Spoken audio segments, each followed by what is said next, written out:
Bismillahirrahmanirrahim. Assalamualaikum warahmatullahi wabarakatuh.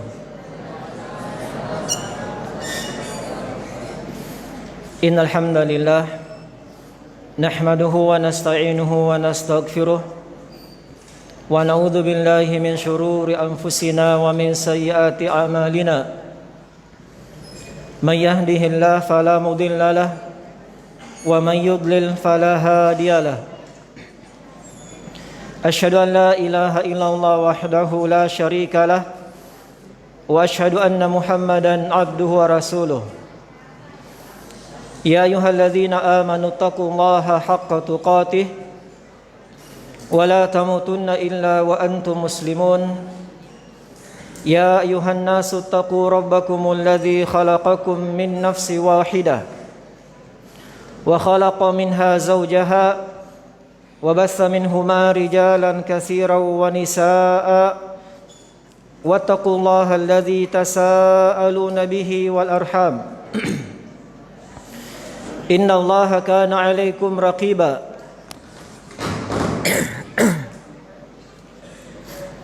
يا أيها الذين آمنوا اتقوا الله وقولوا قولا سديدا يصلح لكم أعمالكم ويغفر لكم ذنوبكم ومن يطع الله ورسوله فقد فاز فوزا عظيما أما بعد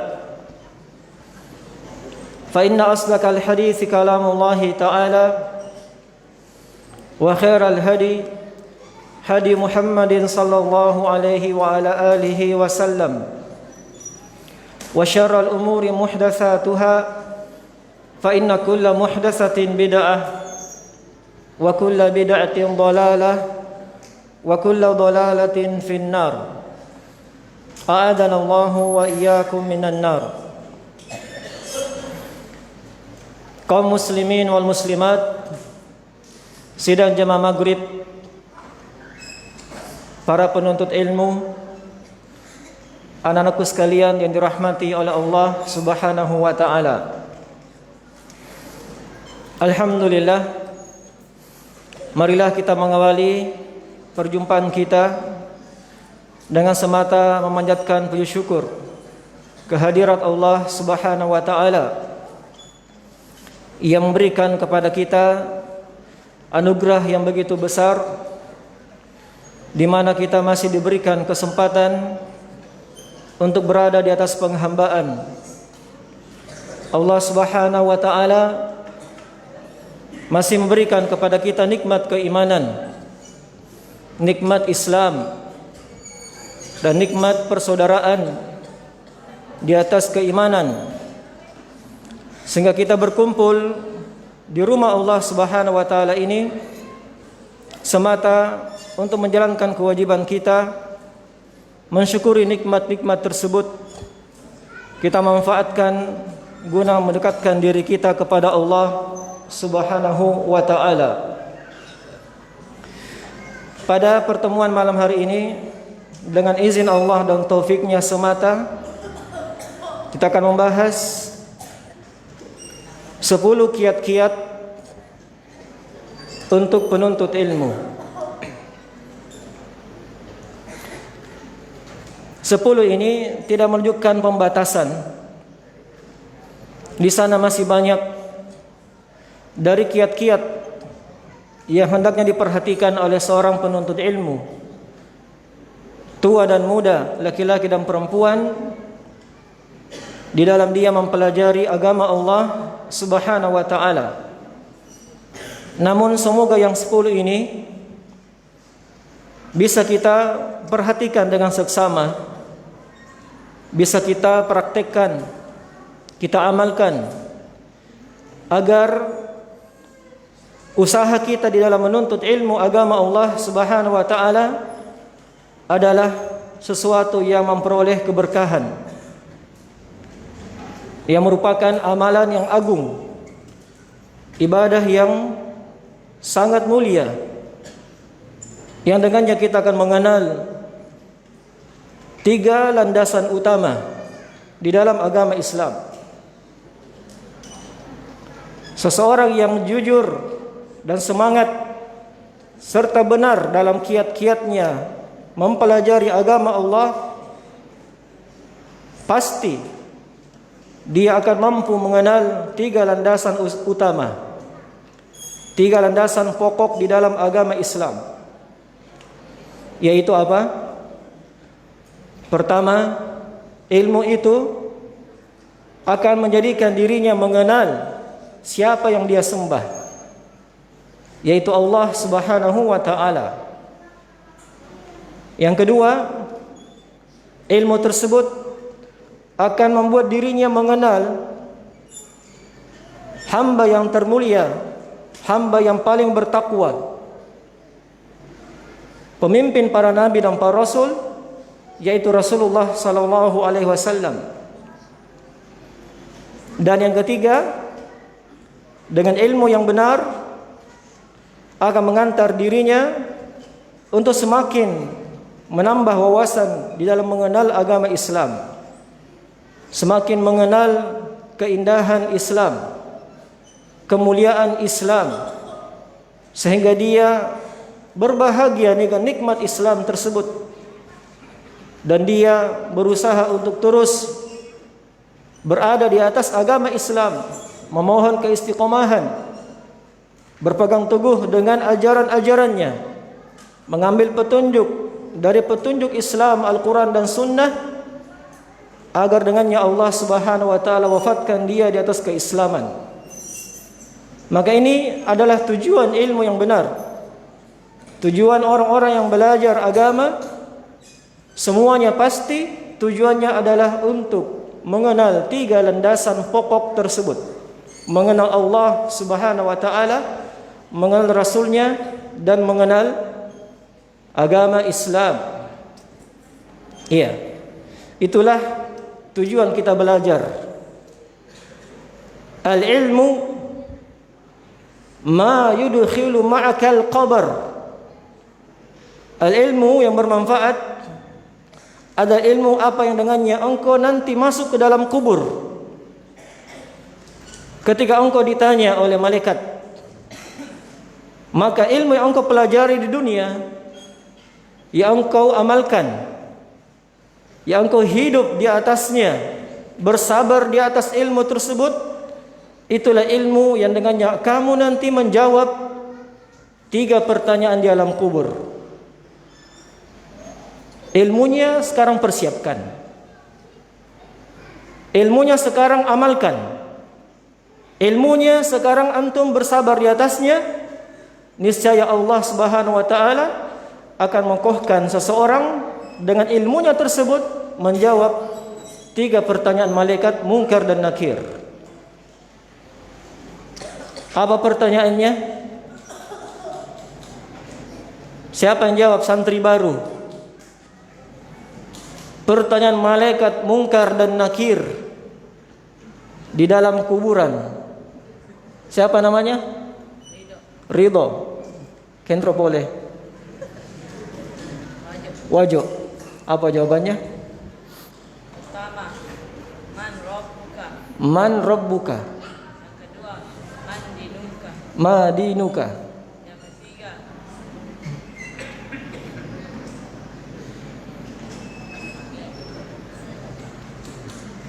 Man rabbuka, man nabiyuk. Ahsanta. Pertama, man rabbuk. Siapa Rabbmu yang engkau sembah? Maka seorang yang telah mempelajari ilmu tentang Allah di dunia, dia telah tahu tentang hukum mempelajari ilmu, tentang keimanan, tentang mentauhidkan Allah. Karena Allah sendiri perintahkan, fa'lam annahu la ilaha illallah. Maka ilmuilah, pelajarilah akan la ilaha illallah.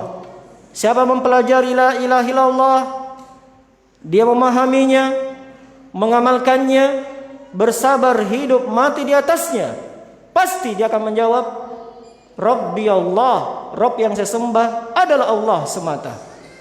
Itu jawaban orang yang berilmu, orang-orang yang beriman. Yang kedua, man nabiyuk. Siapa nabimu? Siapa nabi yang engkau contoh dalam kehidupanmu di dunia? Siapa panutanmu dalam beribadah? Siapa suri tauladanmu dalam menyembah Allah? Orang yang berilmu tahu. Dia mempelajari ilmu agama Islam. Nabi SAW perintahkan untuk mengikuti sunnahnya. Sallu kama ra'aitumuni usolli. Salatlah kamu sebagaimana kamu melihat saya salat. Sehingga dia belajar bagaimana tata cara salatnya Nabi dari takbir hingga salam. Nabi perintahkan, khudhu anni manasikakum. Ambil dari saya manasik haji kalian. Dia pelajari manasik haji yang benar, dia amalkan.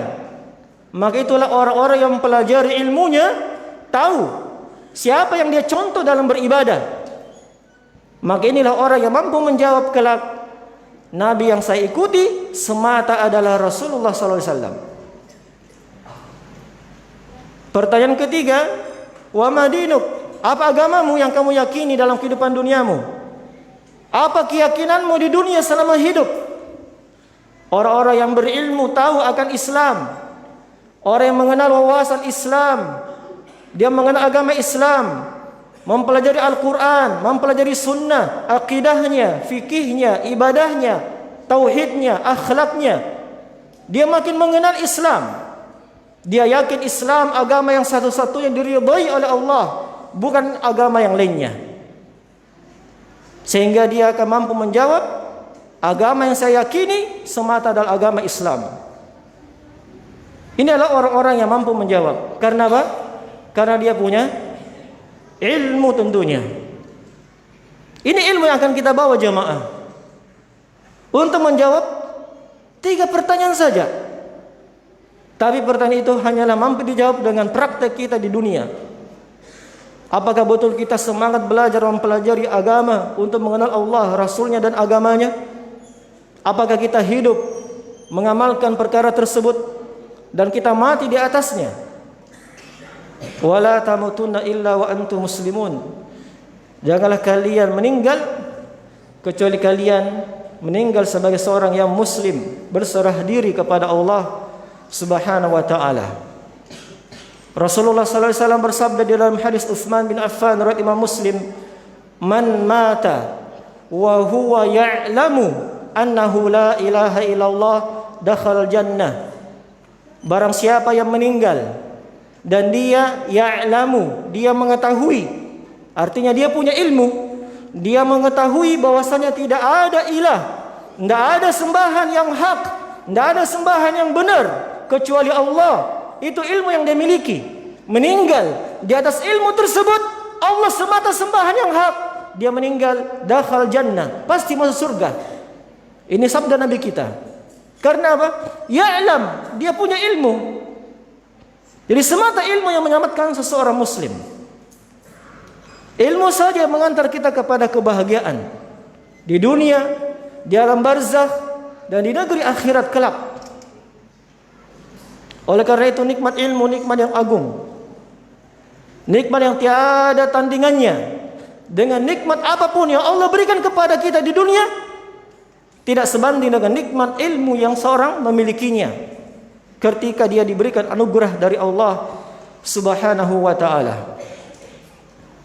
Allah Subhanahu wa taala berfirman di akhir ayat 113 surah An-Nisa, "Wa anzala 'alaikal kitaba wal hikmah wa 'allamaka ma lam takun ta'lam wa kana fadlullahi 'alaika 'azima." Allah berfirman kepada Nabi kita sallallahu alaihi wasallam, "Wa anzala 'alaikal kitab wal hikmah." Dan dia Allah telah menurunkan untukmu wahai Rasulullah Al-Qur'an, Al-Kitab dan Al-Hikmah, As-Sunnah. Hikmah di sini adalah ketika bergandengan dengan Al-Kitab, maka Al-Hikmah bermakna apa? As-Sunnah. Petunjuk dari sunnah Nabi. Allah turunkan untukmu Al-Qur'an dan sunnah. Wa 'allamaka ma lam takun ta'lam, dan Allah mengajari engkau wahai Rasul apa yang dahulunya kamu tidak ketahui. Siapa yang ajarkan Nabi? Siapa yang anugerahi nabi-nabi? Semua rasul adalah Allah semata. Ternyata wa kana fadlullahi 'alaika 'azima. Ternyata sungguh anugerah Allah untukmu wahai Nabi dengan ilmu ini adalah anugerah yang azima, anugerah yang agung, anugerah yang mulia. Ini adalah anugerah teragung yang dengannya Allah Subhanahu wa taala ingatkan hamba yang termulia. Diingatkan dengan perkara yang termulia, yaitu apa? Ilmu agama. Maka siapa yang mewarisi ilmu Rasulullah, mewarisi ilmu para nabi, yaitu ilmu agama, maka dia telah mengambil warisan termulia, anugerah termulia dari Allah Subhanahu wa taala. Maka hendaklah kita semuanya mengambil bahagian dari perkara tersebut. Fanasal subhanahu wa ta'ala ayarzuqana jami'an ilman nafi'an wa amalan mutaqabbalan wal istiqamah ala dhalik hatta al-maut. Semoga Allah Subhanahu wa taala senantiasa menganugerahkan kepada kita semuanya ilmu yang bermanfaat dan amalan yang diterima di sisi Allah, dan memberikan kepada kita keistiqomahan hingga kita dijemput dengan kematian. Ini adalah sekedar pembuka bagi para penuntut ilmu, terutama santri-santri baru, tentang keutamaan kita sekarang berada di atasnya. Antum berada di tempat pondok pesantren untuk mempelajari Al-Quran, mempelajari sunnah Rasulullah SAW, mempelajari agama Islam semata untuk apa? Untuk membawa bekal apa yang akan kita jawab terhadap pertanyaan malaikat mungkar dan nakir. Nah, kita mengawali dari 10 kiat-kiat untuk penuntut ilmu. Yang pertama, sihhatun niyah, benarnya niatnya, niat yang benar, niat yang suci di dalam mempelajari agama Allah Subhanahu wa taala. Niat-niat yang benar diwujudkan dalam beberapa perkara. Pertama, dia memaksudkan dengan belajar agama untuk mengangkat kejahilan dari dirinya. Pertama, niat yang benar dia maksudkan untuk apa? Mengangkat kejahilan, mengangkat kebodohan yang ada pada diri kita. Kita berusaha mengangkatnya. Sedikit demi sedikit kita hilangkan kebodohan kita dengan cara apa? Belajar. Iya. Kedua, kita maksudkan dengan belajar, niat yang kedua, agar kita mampu beribadah kepada Allah dengan bentuk ibadah-ibadah yang benar. Agar kita mampu menyembah Allah dengan bentuk peribadahan ibadah yang benar, yang tuntunannya benar, petunjuknya benar, sejalan dengan syariat. Maka tentunya dia tidak akan mengetahui petunjuk yang benar, cara ibadah yang benar dengan petunjuk Al-Quran dan Sunnah kecuali dengan cara belajar. Iya. Yang ketiga, niat yang benar dalam belajar agar akidah, keyakinan kita adalah akidah yang selamat. Akidah yang selamat dari ketergantungan kepada selain Allah. Akidah yang selamat, akidah yang murni, yang hanya berharap kepada Allah, yang hanya takut kepada Allah, yang hanya bergantung kepada Allah. Akidah yang hanya menjadikan Allah sebagai tujuan dari segala tujuan, yang semata Allah yang dia sembah, bukan yang lainnya. Ini tujuan seorang belajar akan akidahnya apa? Akidahnya selamat dari kesyirikan dan dari ketergantungan kepada selain Allah Subhanahu wa taala. Yang keempat, dengan belajar dia meniatkan untuk mengamalkan perintah Allah Subhanahu wa taala. Karena ini adalah kewajiban yang Allah perintahkan. Menuntut ilmu adalah kewajiban. Kewajibannya sifatnya fardu ain bagi setiap individu-individu, person-person, orang per orang punya kewajiban untuk belajar. Karena tadi Allah berfirman kepada Nabi kita Muhammad SAW dalam surah Muhammad ayat 19, fa'lam annahu la ilaha illallah, maka ilmuilah, pelajarilah, ini perintah. Ilmuilah, pelajarilah, ketahuilah akan apa? La ilaha illallah. Dan juga di dalam hadis Anas bin Malik dan riwayat Imam Ahmad yang dihasankan dari seluruh jalan-jalannya, Nabi SAW bersabda, talabul ilmi fariidatun ala kulli muslim. Menuntut ilmu adalah kewajiban, fariidah, fardu atas setiap kaum muslimin. Jadi setiap umat Islam wajib belajar. Iya. Kemudian yang kelima, dia belajar dengan niat agar terjaga syariat Allah Subhanahu wa taala. Dengan belajar syarat bisa terjaga karena ada orang-orang yang terus membahasnya, mempelajarinya, mentadabburinya. Ada orang-orang yang menyampaikannya, ada orang mendakwakannya, saling berbagi dengan ilmu agama sehingga syariat terjaga. Ada orang yang menyampaikan, ada orang yang menerima apa yang disampaikan. Ada yang mengajar, ada yang diajar dengan ilmu lah. Maka syariat terjaga hingga hari kiamat. Iya. Dari sinilah keutamaan orang-orang yang belajar agama. Mereka dikatakan sebagai apa? Hufadzullahi fil ard. Penjaga-penjaga agama Allah di muka bumi. Ya. Mereka orang-orang yang belajar Al-Quran dan Sunnah, terkhusus Ahlus Sunnah wal Jamaah atau Ahlul Hadis, mereka digelari oleh Sufyan Ats-Tsauri hufadhullah fil ard, penjaga-penjaga agama Allah di muka bumi. Sebagaimana perkataan beliau rahimahullah yang maknanya, innal malaikata hufadhullahi fis sama wa ahlul hadis hufadhullahi fil ard. Kata Sufyan rahimahullah, sesungguhnya para malaikat yang ada di atas langit, para malaikat itu adalah penjaga-penjaga Allah di atas langit, yang menjaga dari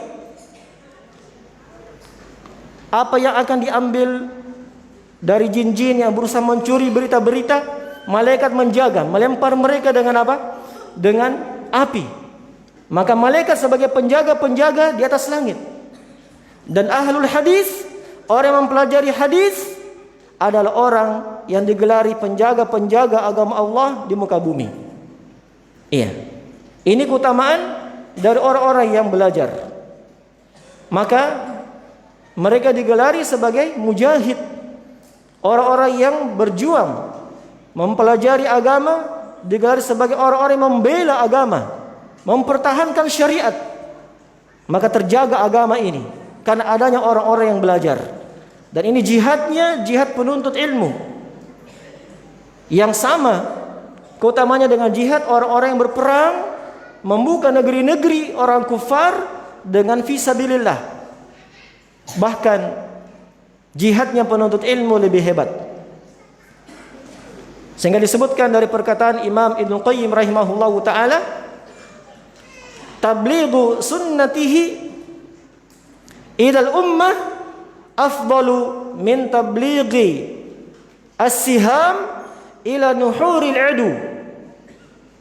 Tablighi sunnah, menyampaikan sunnah, tersampaikannya sunnah kepada umat Islam, itu lebih mulia daripada sampainya anak panah ke leher-leher musuh. Artinya apa? Sampainya sunnah diajarkan kepada umat dengan dakwah, dengan taklim, dengan kajian, tersampaikan sunnah kepada umat, mereka mempelajarinya, mengamalkannya, maka itu lebih baik daripada apa? Sampainya anak-anak panah ke leher-leher musuh. Lebih baik daripada apa? Jihad fisabilillah. Karena apa? Keutamaan jihad di dalam belajar sebagai penjaga-penjaga agama Allah Subhanahu wa taala. Yang keenam, dengan belajar dia meniatkan untuk ittiba', untuk mengikuti syariat Nabi Muhammad sallallahu alaihi wasallam. Itu niat belajar. Sebab seseorang tidak akan mampu untuk mengikuti syariat Nabi Muhammad sallallahu alaihi wasallam sampai dia mempelajari ilmu agama. Baru dia tahu mana tuntunan Nabi yang benar, mana bukan tuntunan Nabi. Dengan belajar. Tanpa belajar, demi Allah, dia tidak akan tahu mana sunnah, mana bid'ah. Sehingga apa? Agamanya bisa apa? Salah. Ibadahnya bisa salah. Karena apa? Dia tidak belajar mana sunnah, mana bukan sunnah. Mana perkara bid'ah yang dia jauhi, mana sunnah yang dengannya dia amalkan. Tentunya dengan cara belajar. Baru dia tahu. Iya. Berkata Imam Al-Qayyim rahimahullah di dalam kitab Miftah dari Sa'adah, wa amma sa'adatul ilmi fala yurithuka iyyaha illa badlul wus'i wa sidqut talabi wa sihhatun niyyah. Kata Imam Al-Qayyim rahimahullah, adapun kebahagiaan ilmu agama yang dengannya kita berbahagia, tidak akan mewarisi untukmu perkara tersebut kecuali dengan 3 hal. Nanti seorang berbahagia dengan ilmu yang dia pelajari ketika dia tuntut ilmu dengan 3 hal. Pertama, bazlul wus'i. Dia mengerahkan kelapangannya, mengerahkan hartanya, apa yang dia miliki dia korbankan. Untuk apa? Untuk ilmu agama. Dia harus berkorban dengan hartanya. Dia harus membeli peralatan, kitab, buku-buku yang menunjang proses belajarnya dia. Itu harus. Yang kedua, wasidqut talab. Jujur di dalam menuntut ilmu. Sidq, kejujuran dia dalam belajar. Dan yang ketiga, wasihhatun niyyah, dan benar niatnya. Ini kata Imam Ibnu Qayyim rahimahullah. Yang dengan ilmu tersebut seorang akan berbahagia. 6. Kemudian yang kedua, kiat yang kedua adalah memperbanyak doa kepada Allah Subhanahu wa taala. Perbanyak berdoa kepada Allah Subhanahu wa taala untuk meminta ilmu agama, meminta tambahan ilmu. Sebab Allah Subhanahu wa taala sendiri yang memerintahkan Nabi kita Muhammad sallallahu alaihi wasallam untuk meminta tambahan ilmu, tidak tambahan yang lainnya, cuma ilmu saja. Allah berfirman dalam surah Thaha ayat 114, wa qur rabbi zidni ilman, dan katakanlah wahai Nabi, ucapkanlah doa, Rabbi zidni ilman, Rabbi zidni ilman. Saya rasa anak-anak sudah hafal ya. Rabbi zidni ilman ini biasa doa kalau ingin belajar. Ini asalnya untuk belajar, saat belajar, setelah belajar, terus minta doa. Minta terus tambahan ilmu. Iya. Abdullah bin Mas'ud, sahabat yang mulia radhiyallahu taala anhu, ketika melewati ayat ini, dia baca ayat ini, maka beliau membaca doa, Allahumma rabbi zidni ilman wa imanan wa yaqinan. Sebagaimana disebutkan dalam tafsir Al-Baghawi. Beliau membaca, ya Allah, Rabbku, tambahilah aku ilmu dan keimanan serta keyakinan. Allahumma rabbi zidni ilman wa imanan wa yaqinan. Doa Abdullah ibnu Mas'ud. 6. Dan juga Nabi ajarkan dalam hadis yang lainnya lafaz doa, Allahumma anfa'ni bima 'allamtani wa 'allimni ma yanfa'uni wa zidni ilman. Hadis riwayat Tirmizi, Imam Ibnu Majah, yang disahihkan oleh Syekh Albani rahimahullah. Allahumma anfa'ni bima 'allamtani. Ya Allah, berikanlah manfaat kepada diriku dari apa-apa yang Engkau telah ajarkan kepadaku. Wa 'allimni ma yanfa'uni, dan ajarilah aku apa yang bermanfaat untukku. Wa zidni ilman, dan tambahilah aku ilmu agama. Jadi ada dalil dari Al-Quran ada dalil dari hadis Nabi SAW. Dan doa yang umum kita sering baca, Allahumma inni as'aluka ilman nafi'an wa rizqan thayyiban wa amalan mutaqabbalan. Ya, mutaqabbalan. Tayyib. Anak bayi saja sudah diajar ini oleh umminya umur 3 tahun. Walaupun salah-salah cara bacanya. Mutaqabbalan, qubba aqbala. Naam. Apalagi kita yang harus sudah apa? Sudah bisa membaca dengan doa bahasa Arab lebih diutamakan. Allahumma inni as'aluka ilman nafi'an. Ya Allah, saya minta kepadamu ilmu yang bermanfaat. Terus wa rizqan thayyiban, rezeki yang halal, rezeki yang baik, dan amalan mutaqabbalan, dan amalan yang diterima. Taib, ini yang kedua. Yang ketiga, senantiasa bertakwa kepada Allah Subhanahu wa taala dengan mengerjakan apa yang Allah perintahkan di atas ilmu, dan menjauhi apa yang Allah larang dari maksiat juga di atas ilmu. Allah Subhanahu wa taala berfirman dalam surah Al-Anfal, "Ya ayyuhalladzina amanu in tattaqullaha yaj'al lakum furqana." Wahai orang-orang yang beriman, jika kalian bertakwa kepada Allah Subhanahu wa taala, maka Allah akan jadikan untuk kalian furqan, pembeda, fasilan bainal haqqi wal batil. Kata Imam Muhammad bin Ishaq sebagaimana dinukil oleh tafsir Ibnu Katsir. Jika kalian bertakwa kepada Allah, maka keutamaannya dengan takwa, yaj'al lakum furqana. Allah jadikan untuk kalian furqan. Apa itu furqan? Pembeda. Pembeda apa? Membedakan apa? Membedakan antara mana hak, mana batil.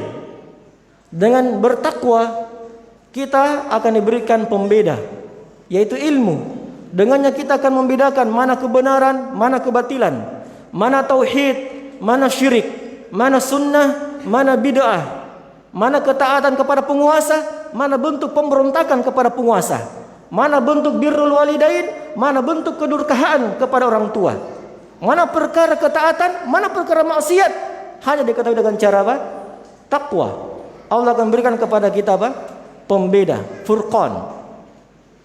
6. Dan juga disebutkan dalam surah Al-Baqarah ayat 282, wattaqullah wa yu'allimukumullah. Perintah bertakwalah kepada Allah, wa yu'allimukumullah, maka Allah akan ajarkan kamu ilmu.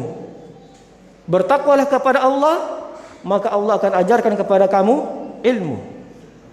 Bagaimana bertakwa? Dengan menegakkan perintah di atas ilmu, menjauhi larangan di atas ilmu. 2 hal. Fi'lul awamir di atas ilmu, kerjakan apa yang Allah perintahkan dengan tuntunan yang benar, dan ijtinabu nawahi, jauhi apa yang dilarang juga di atas ilmu dengan petunjuk yang benar. Sekarang masalah menjauhi larangan, menjauhi maksiat.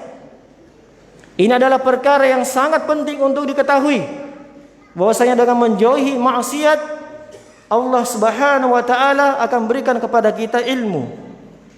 Dan sebaliknya, ketika kita bergelimang dengan lumpur-lumpur, noda-noda dosa dan maksiat, maka ilmu itu akan terhalangi sampai kepada kita. Karena apa? Karena ada lumpur-lumpur yang mengotori diri kita, ada noda-noda maksiat yang mengotori diri kita. Ilmu tidak bisa masuk ke tempat yang kotor. Maka jauhi dengan cara apa? Bertakwa kepada Allah Subhanahu wa taala. Disebutkan di dalam syair Imam Asy-Syafi'i rahimahullahu taala, ketika beliau mengeluhkan jeleknya hafalan Imam Syafi'i. Siapa yang tidak kenal Imam Syafi'i? Imam Ahlus Sunnah, imam yang digelari sebagai pendiri madhab Syafi'iyah, pemimpinnya Muhammad bin Idris Asy-Syafi'i, dikenal dengan keilmuan, ketakwaan, ahli ibadah. Tapi bersama dengan itu pernah beliau berkata dalam kalimat-kalimat syairnya, syakautu ila waqi'in su'a hifdhi, saya mengeluhkan kepada Imam Waqi', guruku bernama Waqi', saya keluhkan su'a hifdhi, jeleknya hafalanku. Fa arsyadani ila tarkil ma'asi, lantas guruku tersebut, gurunya Imam Syafi'i, menuntun saya, kata beliau, untuk meninggalkan maksiat. Jadi jeleknya hafalan dituntun oleh gurunya, tinggalkan maksiat. Boleh jadi maksiat itu menyebabkan hafalan itu sulit masuk. Jeleknya hafalan, tidak bisa kita pelajari, memahami suatu ilmu, ya, karena apa? Maksiat ada yang mengotori hati kita. Nah, kenapa? Kata beliau di bait yang kedua, wa akhbarani bi anna ilma Allah nurun. Beliau mengkabarkan kepadaku bahwasanya ilmu agama itu, ilmu Allah adalah nur, adalah cahaya. Cahaya itu ilmu. Wa nurullahi la yuhda li'asi, dan cahaya Allah tidak akan diberikan kepada orang yang bermaksiat. Itu cahaya Allah tidak akan diberikan kepada siapa? Orang yang bergelimang dengan dosa-dosa maksiat dan dia tidak bertobat, bertakwa kepada Allah darinya. Nah, oleh karena itu disebutkan dari perkataan Imam An-Nawawi dalam Muqaddimah Majmu', dalam kitabnya Al-Majmu', beliau menukil perkataan para ulama, qalu tatyibul qalbi lil ilmi katatyibil ardi lizira'ah. Membersihkan hati, mensucikan hati, memperbaiki kondisi hati untuk menyerap ilmu, itu sama dengannya memperbaiki kondisi tanah agar mudah ditanam. Itu sama halnya. Kita perbaiki kondisi tanah, kita garap, ya, kita bajak, kita beri pupuk supaya apa? Mudah ditanam dan berikan manfaat hasil yang baik. Begitu pula perbaiki kondisi tempat ilmu itu turun. Di mana ilmu turun? Di hati kita. Kapan hati ini kotor, kesyirikan, bergantung kepada Allah, bergantung kepada kesyirikan, jimat-jimat, hatinya kotor, bagaimana bisa menyerap ilmu? Hatinya kotor, bergelimang dengan dosa-dosa besar, dengan maksiat, bagaimana bisa ilmu sampai ke dalam hati yang kotor? Ilmu sesuatu yang indah tidak akan pergi ke tempat sampah.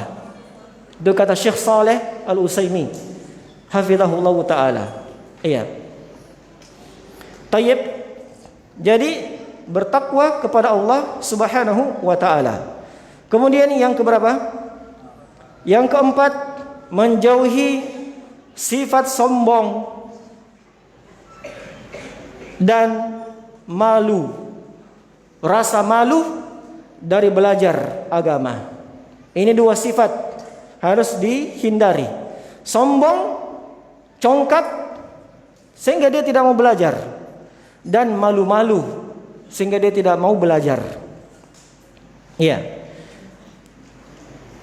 Disebutkan dari perkataan Mujahid rahimahullahu taala, murid Ibnu Abbas, ahli tafsir rahimahullah, beliau mengatakan, la yata'allamul ilma mustahyin wala mustakbir. Tidak akan menuntut ilmu, tidak akan belajar ilmu dua golongan. Mustahyin, orang yang malu-malu, dan tidak pula mustakbir, orang yang sombong. Sebab kapan dia malu-malu belajar, dia tidak akan mudah untuk memahami pelajaran. Dia malu bertanya. Kata peribahasa, malu bertanya, sesat di jalan, ya kan? Sehingga orang yang menjauhi sifat malu berani bertanya. Kata Aisyah radhiyallahu taala anha menyebutkan tentang perihal wanita-wanita Ansar. Beliau mengatakan, ni'man nisaul Ansar sebaik-baik wanita di zaman beliau adalah wanita dari bangsa Ansor, dari kabilah Ansor yang tinggal di Madinah. Itu Al-Ansor. Sebaik-baik wanita, wanitanya Ansor. Kenapa? Lam yamna'hunna al-haya ay yatafaqqahna fid din. Sebab rasa malu yang ada pada wanita, hakikatnya kan wanita punya rasa apa? Rasa malu. Tapi rasa malu yang ada pada wanita Ansor tidak menghalangi mereka untuk mempelajari agama, menimba ilmu dari Nabi. Sehingga disebutkan kisahnya Asma bintu Yazid Al-Ansariyah. Wanita Ansari ini bernama Asma bintu Yazid bertanya kepada Nabi, bagaimana cara bersuci dari mandi haid. Mandi haid, hal-hal yang sensitif pada wanita. Bagaimana cara bersuci dari mandi janabah. Dia tanya langsung kepada Nabi, tidak malu-malu. Kenapa? Ingin ilmunya. Seandainya malu, maka tidak akan ada wanita yang bertanya masalah mandi haid, mandi junubnya wanita, sehingga ilmu itu mungkin tidak akan sampai sekarang. Tapi karena ada wanita Ansar yang tidak menghalangi rasa malunya belajar, maka dia apa? Dia bertanya. Taib. Ini dua hal, sombong dan rasa malu harus dijauhi dari penuntut ilmu. Insyaallah taala kita lanjutkan pertemuan selanjutnya. Masih ada beberapa perkara. Wallahu taala alam. Subhanakallahumma wa bihamdik asyhadu an la ilaha illa anta astaghfiruka wa atubu ilaik. Assalamualaikum warahmatullahi wabarakatuh.